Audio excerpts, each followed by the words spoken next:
In his book, Think and Grow Rich, Napoleon Hill proposed that an individual's ultimate reality is shaped by what they consistently think about.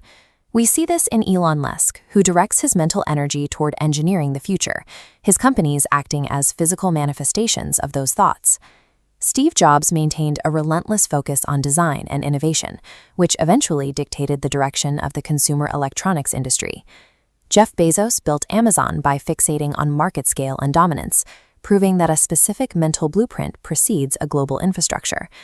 But this raises a question. If success is purely a product of thought, why do people dreaming of a better life remain stuck? Most individuals who want to succeed spend years visualizing a different future without ever reaching it. Visualizing a goal is ineffective if one's underlying self-identity prevents them from participating in value creation. To change the outcome, the internal definition of what one provides to the world must change. Consider a beggar at a busy railway station. He spends every day confined by a deeply ingrained self-perception, the belief that his only role is to act as a passive receiver of charity. His routine is interrupted by a well-dressed businessman. This man doesn't arrive as a benefactor, but as a source of intellectual friction that the beggar's current mindset cannot easily process. Instead of handing over cash, the businessman asks if the beggar has ever actually contributed anything to another person, or if he only exists to take. The beggar immediately becomes defensive, using his label to justify his lack of contribution. He claims that because he is a beggar, he has nothing of value to offer the world. The businessman counters with a hard economic reality. Believing you have nothing to give removes your right to ask for a return. By viewing himself as a zero-value participant, the beggar ensures his reward stays at zero. The businessman's logic breaks the beggar's routine. He stops asking for money for 2 days, paralyzed because his old justification no longer makes sense. This is cognitive dissonance. The beggar experiences mental discomfort when a survival strategy is proven flawed. He can no longer act as a taker without feeling the weight of the businessman's truth. While sitting near the tracks, he notices wildflowers blooming.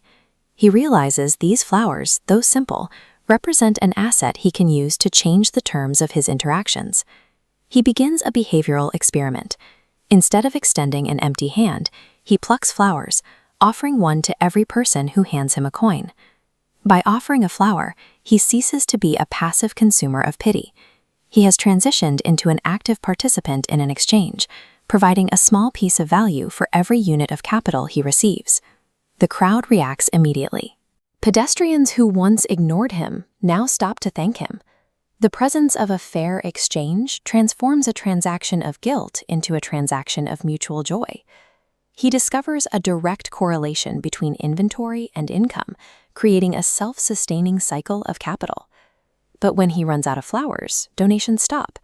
This proves the money was tied to the value provided. Pity alone cannot sustain capital flow. When he sees the businessman again, the beggar doesn't ask for a handout. He approaches with confidence to execute a trade, offering flowers for cash. The businessman accepts the trade and gives him a new label. He tells the man that because he has understood the value of exchange, he is no longer a beggar, but a businessman. The market functions on reciprocity. By proving he could offer value, the man demonstrated that anyone can move from taking to creating, regardless of their starting point. As the train departs, the man accepts this new identity. He stops seeing himself as a victim of circumstance and begins identifying as a trader, a role that requires constant action and inventory management. He realizes he can no longer remain at the station. The environment of a beggar is incompatible with his new identity as a businessman, so he leaves to find a location where he can scale his new trade. 6 months later, the man encounters the businessman again. He is no longer on the platform, but traveling to expand his floral business. The transition from picking wildflowers to managing a supply chain has replaced his rags with a suit. This change in wealth followed the change in mindset. His external circumstances only shifted after his internal definition of himself was completely rewritten. The beggar mindset keeps you immobile, waiting for the world to provide a solution that never arrives. When you identify what you can offer, the weight on the scale shifts. Your potential changes because you have stopped asking for unearned rewards. Audit your own life. Are there areas in your career or relationships where you are operating with a beggar's expectation? Are you waiting for a return without first providing a flower? Real success becomes possible the moment you discard the identity of a passive taker. When you assume the responsibility of a value creator, your future changes to match your new thoughts.